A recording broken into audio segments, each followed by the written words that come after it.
Thi Minh Hong, had worried for months she could become the next environmental activist, swept up in Vietnam's crackdown. She closed her NGO name Change and began keeping a low profile. But it wasn't enough. Last month, she became the fifth environmentalist jailed for tax evasion. Activists see this as a campaign to silence them. I'm not surprised that this happened, but I do feel it's injustice.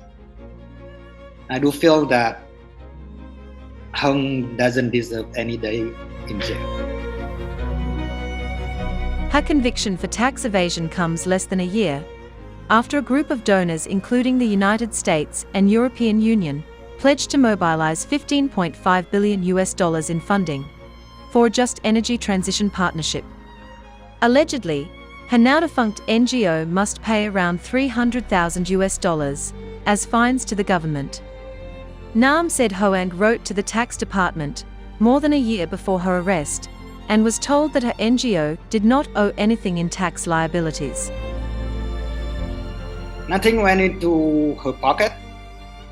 It's all she did it for the environment, for the wildlife, for a better place. So, and now she got severely punished by doing that.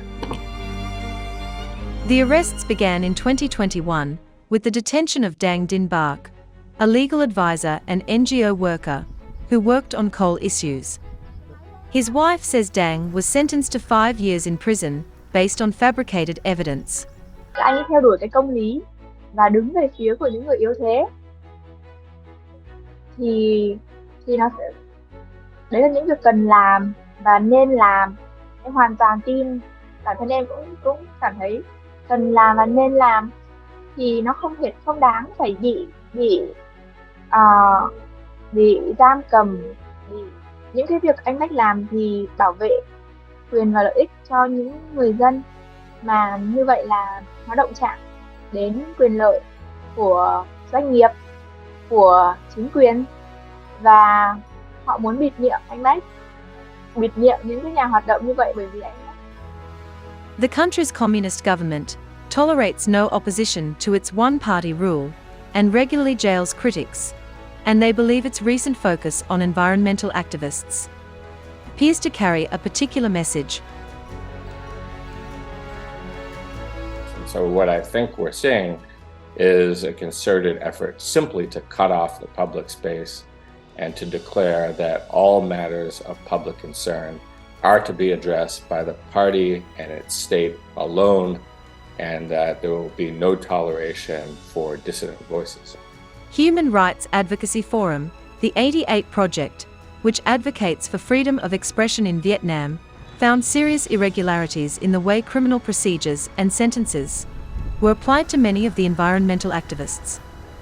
Allegedly, Bak received one of the heaviest sentences for someone convicted of tax evasion, despite the amount involved being much lower than in other cases with similar sentences. Activism of this sort, calling into question various kinds of practices regarding the environment, can be seen as a threat to powerful economic interests. And as we know, economic interests in Vietnam are always closely affiliated in some way with state power. The International Partners Group, a coalition of donors consisting of major developed nations, and who have signed up to the Energy Transition Program, sees the arrests as jeopardizing the agreement and the project. Vietnam's community of environmental activists remain very worried as they allege the government of suppressing their voices and fears there will not be anyone left to fight for the most important part of the ecosystem, Mother Earth itself.